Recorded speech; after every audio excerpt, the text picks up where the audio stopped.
Buenos días, les doy la más cordial bienvenida a este tiempo devocional, Tu Palabra para encontrar el camino. Hoy es 25 de mayo del 2023 y para continuar con la lectura de la Biblia en un año, vamos a leer el Evangelio según San Mateo capítulo 21. San Mateo capítulo 21.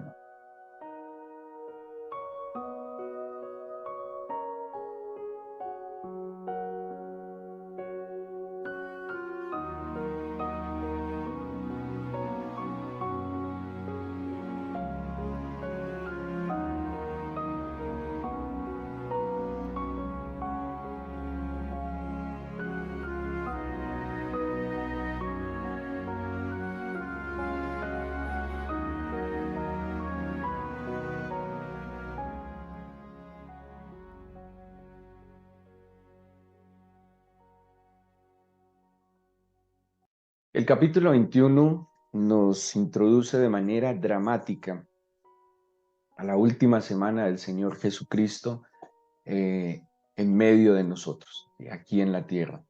Y cuando hablamos de manera dramática, es que esto lo hemos estudiado con anterioridad, eh, organiza, planea esta entrada a Jerusalén, antecedida, pues cruzando la información de los demás evangelios, antecedida de un milagro extraordinario, de un milagro que había generado muchísima admiración, inquietud en la gente, en sus discípulos, y era la resurrección de Lázaro.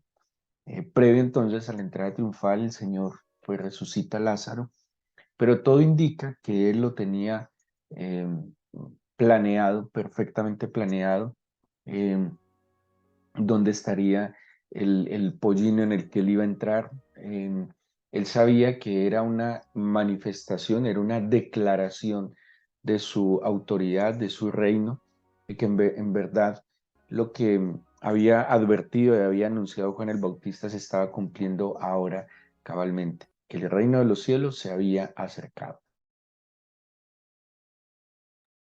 Es así entonces como en el capítulo 21, en los primeros versículos, cumpliendo lo que se anunció en Zacarías capítulo 9, eh, cumpliendo lo que era costumbre en la época de los reyes, que llegaría en son de paz, en son de dar la oportunidad de reconciliación, de tomar posesión de manera pacífica. El Señor ingresa a Jerusalén, hay un grito de clamor de la gente que lo está siguiendo, Hosana, que es sálvanos ahora, ¿sí? Sálvanos ahora. Y veían en el Señor Jesús la esperanza de toda la situación crítica que estaban viviendo, una situación económica crítica, una situación política crítica, una situación social y una situación espiritual. O sea, mayor decadencia no podrían experimentar en aquel entonces. Las autoridades religiosas estaban, lastimosamente, la mayoría de ellas corruptas, amañadas.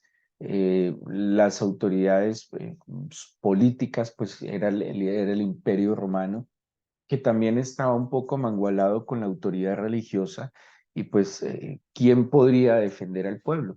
Las condiciones laborales eran muy difíciles, las condiciones de salubridad eran muy difíciles, así que este clamor de Sálvanos ahora salía desde lo más profundo del corazón, era un clamor que salía tal vez desde el dolor del cuerpo, que saldría tal vez desde el hambre física, que saldría también desde la frustración ante la injusticia. Era realmente un clamor de esperanza de que aquel Mesías que tanto estaban esperando trajera justicia, trajera equidad, trajera libertad de todo aquello que ellos estaban viviendo. No estaban en la mejor condición, no era el mejor momento histórico para Israel, y por eso lo que el Señor Jesús ofrecía durante todo este periodo de su ministerio, porque en medio de la crisis que había, él ofrecía al hambriento alimento, al sediento que beber, aquel que había perdido la esperanza, le daba una esperanza viva. traía sanidad al que estaba enfermo, traía libertad al que estaba oprimido y esclavizado, y, y traía conocimiento al ignorante. Entonces, era una manera, y no nos digamos mentiras. Si hay un comezón y ha habido un comezón de oír la palabra del Señor, hay una necesidad de ser instruidos, aunque mucha gente se entretiene con conceptos bíblicos motivadores, pero sí hay una necesidad de escudriñar la escritura, hay una necesidad de conocer realmente al Señor. Por eso ese clamor, sálvanos ahora, que es un clamor que nosotros no podemos dejar de hacer, que es un clamor que debe estar en nuestros labios diariamente. Nosotros estamos viviendo y en diferentes épocas de la humanidad ha habido situaciones difíciles, pero nuestras situaciones son complejas, son difíciles. Cada vez como se crearon más necesidades, pues el ser humano va a experimentar más necesidades.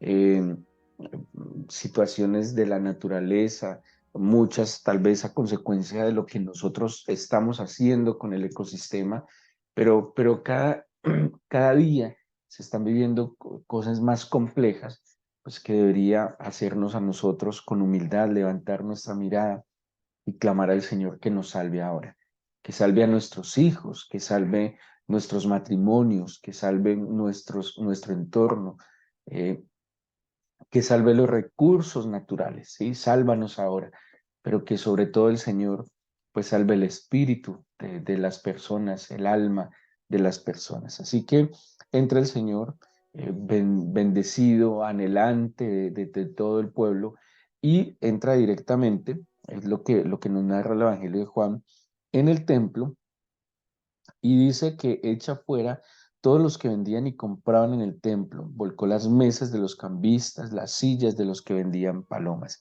Aquí entonces el rey, siguiendo el ejemplo de otros reyes, y tengamos en cuenta, por ejemplo, a David, a Ezequías, a Josías, que cuando ellos empezaron a gobernar, eso nos lo cuentan los libros de reyes y de crónicas, ellos identificaron que el pueblo estaba absorto en la idolatría.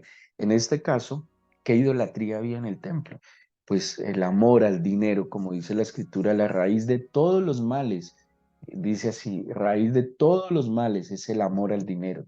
El Señor identificó que en el culto al eterno, pues lastimosamente había lujuria, había ambición, codicia por el dinero, y él va y derrumba estos altares. El hecho de ir a echar a estos mercaderes de la fe, de volcar las mesas de los cambistas, de tumbar las sillas de los que vendían palomas, está haciendo y está evocando lo que en su momento hicieron los reyes buenos, los que actuaron correctamente y en verdad en el Antiguo Testamento, que fueron a los lugares altos a derribar los dioses.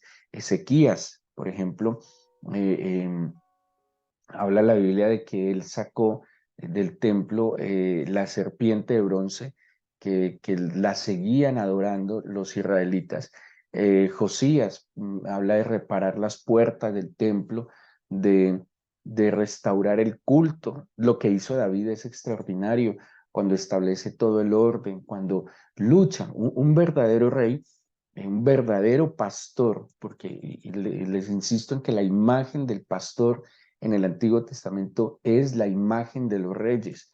Los reyes tenían esta responsabilidad de apacentar, de guiar, de cuidar, de orientar, de proteger a las ovejas, y como buen pastor, pues debía velar entonces por el bienestar espiritual de su pueblo. Y es por eso que el Señor Jesús no solo hace esta autodeclaración, esta autoproclamación del rey soberano descendiente de David al entrar a Jerusalén, sino que también actuando como rey, actuando como soberano, santifica y purifica el culto, ¿sí?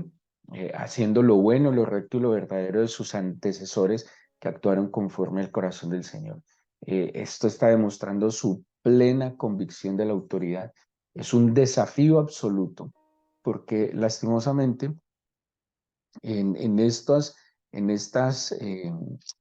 digámoslo así, en esta corrupción espiritual, pues había beneficios. Lo mismo pasaba en el Antiguo Testamento qué tristeza, ¿no? Hacer con la necesidad del ser humano, con la esperanza del ser humano un negocio. Entonces, por eso que la imagen, que la estatua, no sé, que tanto fetiche, porque son como especie de fetiches que se usan y se comercializan con la fe, ¿sí? Esto es lo que el Señor Jesús, como Rey soberano, entra a hacer a Jerusalén. Obviamente, esto sí iba a causar todo el malestar, porque no solo se metió con el sistema religioso, sino también con los empresarios, con los comerciantes que estaban aliados también obviamente a los sacerdotes. Les dice y hace una declaración, es que mi casa es casa de oración, ¿sí? Y esto hay que distinguirlo. Hay lugares para todo. Históricamente ha existido lugares para todo. Y hay lugares donde definitivamente no hay luz, ¿sí? Y aquel que está llamado a la luz no puede y no tiene por qué estar en ciertos lugares. Y tenemos que cuidarnos de ese romanticismo a veces. No, es que la luz se pone en las tinieblas. Sí, no. Depende del lugar de tinieblas. Y eso lo estuvimos hablando hace pocos días. No, yo tengo que saber, yo tengo un lugar para esa luz, ¿sí? Yo no tengo que ir a estar en ciertos lugares. Hay lugares que a mí no me competen, que yo no tengo por qué estar allí y ciertas relaciones íntimas o personales que tampoco me corresponde a mí tener. Así que él declara es que mi casa es una casa de oración, este lugar es un lugar de oración, esto no puede ser un lugar para otra cosa, este es un lugar apartado, exclusivo para el culto al Señor. Ellos confrontan al Señor sobre su autoridad y el Señor hace una cosa que es exponerlos. Lo que Él va a hacer aquí es exponer su ignorancia, porque literalmente están, cuando ellos, imagínense, estamos hablando de las autoridades, ¿cómo se veía en aquel entonces? Como los fariseos, los escribas, los saduceos, eran las personas que tenían que ver con el templo, los conocedores de las leyes, o sea, partamos del hecho de que sabían leer, ¿sí? En aquel entonces había un alto porcentaje de analfabetismo, ¿sí? O sea, no había las escuelas, no abundaban las escuelas, las únicas escuelas que existirían serían las escuelas rabínicas que estuvieran basadas en el estudio de la escritura. O sea que aquel que no accediera al estudio de la escritura sencillamente ni sabía leer ni sabía escribir. Eh, como es ahora, se ha creído, bueno, ahora más que el conocimiento, ahora se cree que el que tiene información es el que domina más que conocimiento, pero históricamente quien tiene conocimiento tiene un poder, el conocimiento es un poder, y el que ignora, pues carece de ese poder. Y a través de la historia, quien tiene el poder por el conocimiento, pues tiende a estar por encima del que ignora y no tiene conocimiento. Estos fariseos, estos escribas, tenían un poder que era el poder aparentemente del conocimiento de la escritura. Con ese poder buscaban y pretendían dominar al pueblo. Con ese poder oprimían, humillaban, rechazaban. Y ellos, pues se supone que todo lo sabían, ¿sí? Se supone, es como el hijo, el niño cree que el papá y la mamá lo saben todo, por eso todos se lo preguntan. Y y de alguna manera, cuando el Señor Jesús, cuando ellos le preguntan sobre su autoridad, él, él, él, él los pone en evidencia de una manera muy vergonzosa porque les devuelve la pregunta. Si fueran hombres sabios, si estuviesen en la luz del verdadero conocimiento, porque el falso conocimiento no es más que un resplandor engañoso, no es verdad, sí, hay engaño. Y en este falso conocimiento, ¿por qué no? ¿Por qué digo yo que no es falso conocimiento? Porque no conocían realmente a la fuente de la sabiduría del conocimiento. Conocían las letras, ¿sí? Podrían saber y recitar tal vez de memoria las letras, pero si yo no conozco, que eso es algo bien interesante de los que leen a profundidad, cuando alguien lee y se especializa tal vez en un autor, busca conocer y entender al autor. Cuando yo conozco al autor, pues obviamente voy a entender mucho mejor lo que escribió. Estos pretendían entender el escrito sin conocer al autor del escrito, ¿sí? Entonces, como no tenían un acercamiento al Señor, sino solo a la escritura, la verdad ignoraban completamente la intención incluso de lo que estaba escrito. Por eso solo se quedaban con los comentarios, con lo que otros decían, pero no habían buscado realmente la fuente primaria de lo que aquí estaba plasmado. Así que ellos, jactándose del conocimiento, quedan en evidencia completamente de su ignorancia y de la falta de sabiduría cuando el Señor les devuelve la pregunta con otra pregunta. No supieron contestar, quedaron en ridículo, quedaron expuestos ante el pueblo. Por Dios, este supuestamente nazareno, pues porque así lo conocían, hablando del Señor Jesús, este que viene de un pueblo donde nada bueno sale, los pone en evidencia. O sea, este sí tiene que ser sabio, este sí tiene que ser en verdad el Mesías. Luego, el Señor sale de la escena, estoy al versículo 18, hay una escena muy interesante donde el Señor le enseña a los discípulos, acuérdense que el maestro siempre está enseñando. Por eso Él es el maestro, siempre está enseñando. Enseña saliendo, entrando, cuando están cenando, cuando están descansando. Siempre para el maestro todo es una oportunidad de enseñanza. Iban caminando y ve una higuera, ¿sí? Dice, volviendo a la ciudad, tuvo hambre al otro día, viendo una higuera cerca del camino, vino a ella y no halló nada en ella. ¿Qué era lo normal de una higuera? Pues que tuviera un fruto. Acordémonos que él está en esta semana ya eh, de manifestación pública de quién es. Durante mucho tiempo pretendió mantener, como diríamos nosotros, un bajo perfil, ¿sí? No le digan a nadie. En muchos milagros que hizo les decía, no le digan a nadie, vaya, dele gloria a Dios, pero no le digan a nadie. Era en su sabiduría, él sabía el momento en que debía manifestarse públicamente y cuándo no. En esta última semana, ya cual cuento de bajo perfil, hay que manifestar todo y abiertamente lo que soy. Estaba decidido a que se conociera abiertamente que Él era el Mesías, el Hijo de Dios, el enviado, el Emanuel, el Dios con nosotros. Entonces, aquí ya, en todo paso que está dando, está declarando y proclamando su plena autoridad, su plena o el pleno cumplimiento del propósito al cual había venido. Entonces dice, y no halló nada en ella, sino hojas solamente, y dijo, nunca jamás nazca de ti fruto, y luego se secó la higuera. Claro, los apóstoles y los discípulos quedaron impresionados. Imagínense, le dice algo a la higuera, porque ¿qué debería dar la higuera? Fruto. O sea, no estaba cumpliendo el propósito para el cual fue hecho. Entonces el Señor en su autoridad dice, si no estás cumpliendo el fruto para el cual fuiste hecho, estás quitando espacio, tenaz, muy fuerte, ¿sí? O sea, estás quitándole oxígeno a plantas que de verdad deberían dar fruto, a árboles de verdad, o sea, le estás quitando un espacio de tierra, nutrientes, agua que no era muy abundante, a alguien o a un árbol que sí debería estar cumpliendo para lo cual fue creado. Y la secó. Pero ¿cuál es la enseñanza? ¿Cuál era la idea me imagino que alguien naturalista verá en esto algo malísimo? Ay, cómo pecó, secó una matica, ¿sí? Pero detrás de esto hay una enseñanza y es acerca de la oración y de la fe. Ellos entonces dicen, maravillados, ¿cómo es que secó enseguida, se secó la higuera?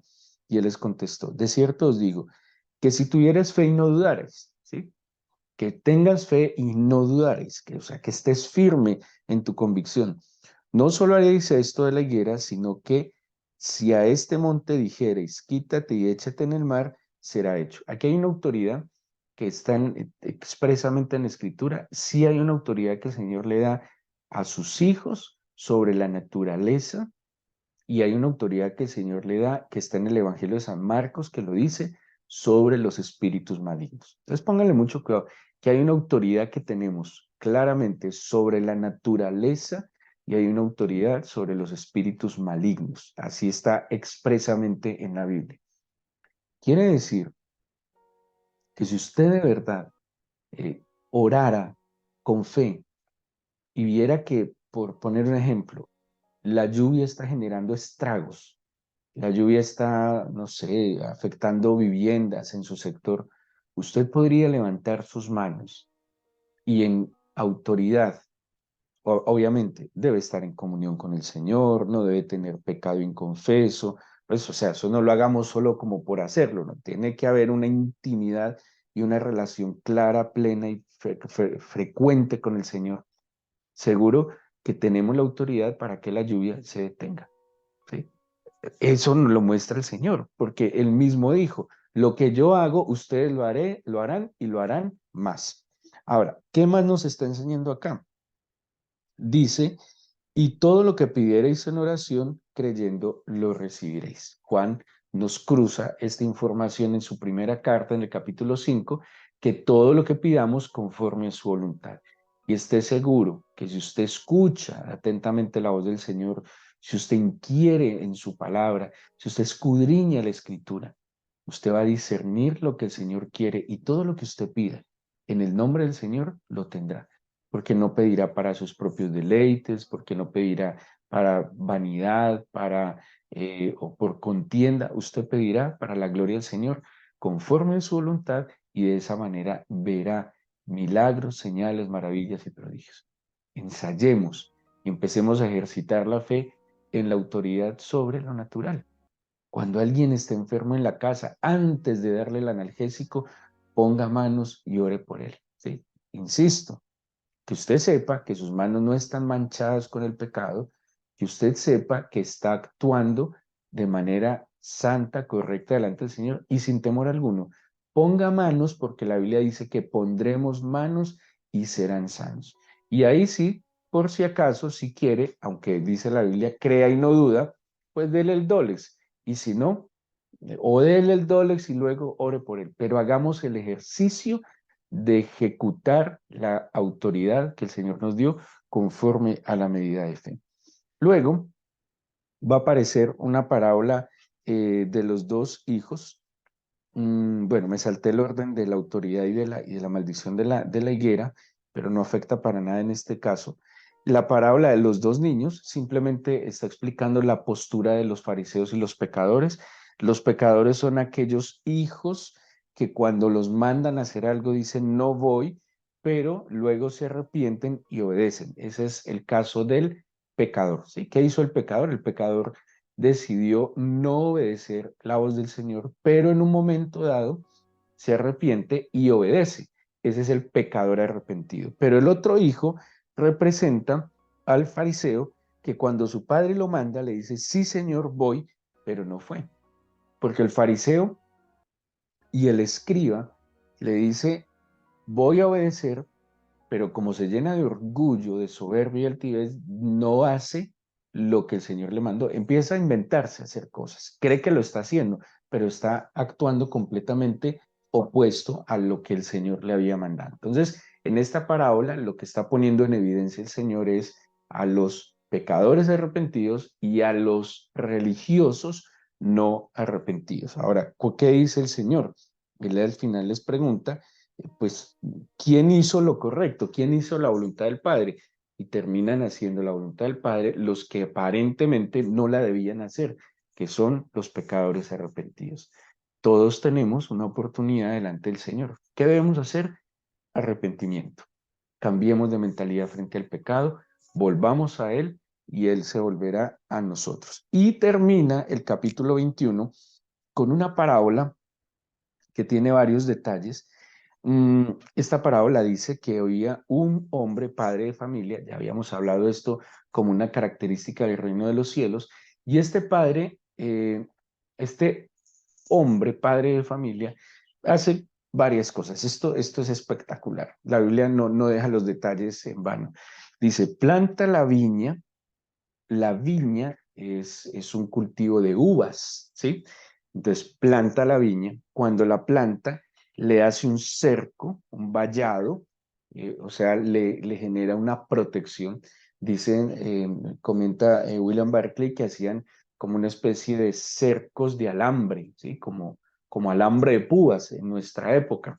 Te cerca la viña cava un lagar. El lagar era como una especie de piscina, eran dos, en sí como dos pequeñas piscinas, una donde tiraban las uvas maduras, luego pisaban las uvas y el zumo que salía por un conducto pasaba a la otra piscina, ¿sí? Y ahí era depositado pues el zumo de la uva que luego se fermentaría en los odres. Entonces mire lo que hace, la siembra, la protege y luego fabrica el lugar donde la va a procesar y por último edifica una torre. Esta torre iba a cumplir dos funciones, de protección, de vigilancia, pero también en algunos momentos de refugio para los labradores. O sea, hizo todo lo de la viña. ¿Qué esperaba el Señor? Pues la utilidad de esa viña, el Señor padre de familia. Él la da en arrendamiento, ¿sí?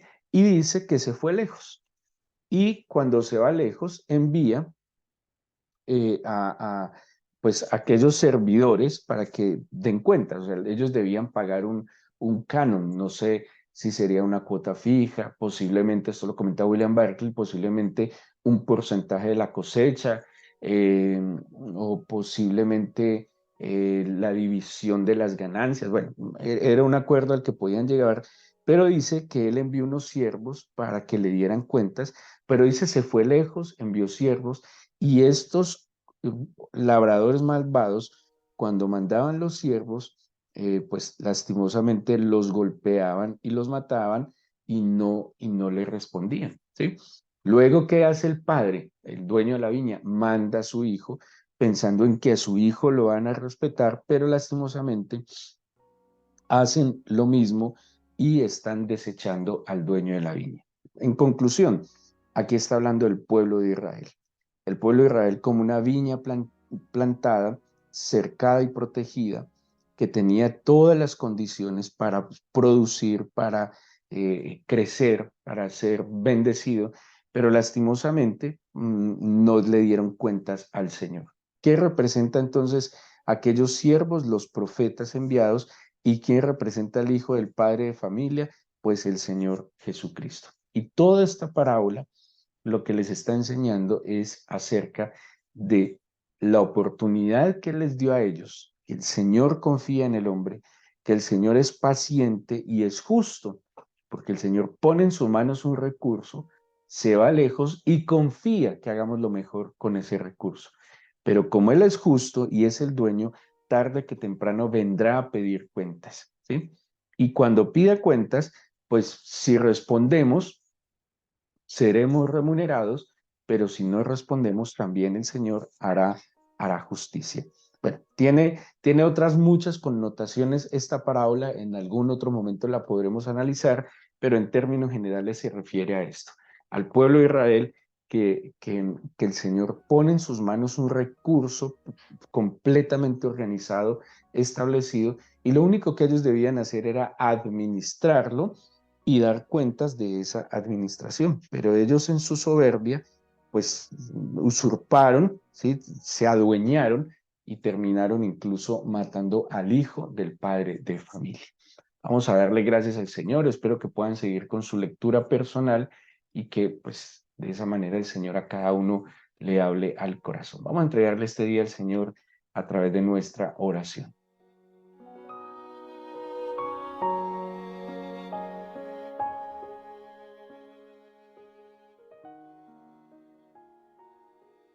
Bendito y eterno Rey de los cielos y de la tierra, soberano y perfecto Dios, en esta mañana ponemos en tus manos nuestras vidas en confianza y te pedimos que la luz de tu Espíritu, Señor, esté en nuestra mente y corazón, que no permitas que nos apartemos de ti ni un solo instante. Ayuda a que nuestros pensamientos, emociones y decisiones se ajusten, amado mío, a tu verdad.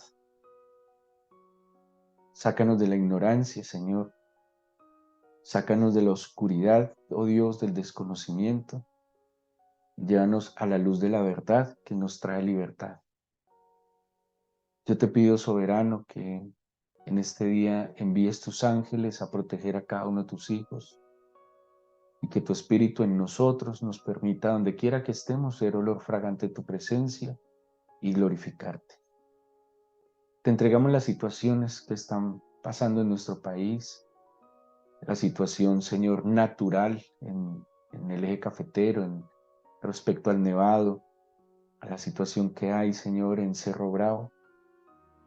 Pon tu mano de poder allí, Señor, y que estas situaciones también muevan la mente y el corazón de aquellos que tienen autoridad para que tomen decisiones sabias y sensatas en pro de la ciudadanía, Señor. Oh Dios Todopoderoso, que esta circunstancia de falta de gas en los hogares, en las empresas, despierta a las autoridades para tomar sabias decisiones frente a la explotación de los recursos, Señor, de nuestro país. Yo te suplico, Señor, que cese la horrible noche en Colombia y que los colombianos conozcan y entiendan tus palabras, Señor. Tráelos a la luz, tráenos a la luz. Te oramos, Señor, para que haya equilibrio en el clima y que nuestro país, por el poder de tu Espíritu y nuestra esperanza, no sufra fenómenos como las sequías o el exceso de lluvias. Trae la lluvia temprana y tardía en su momento, Señor. Yo te suplico que pongas un vallado protector alrededor de tu viña, que somos nosotros, y permítenos ser labradores justos, verdaderos, con aquello que has puesto en nuestras manos. Pon tu mano de poder sobre tu pueblo, sobre el cual tu nombre se invoca. Te lo pedimos, Señor, en el nombre de Jesús. Amén.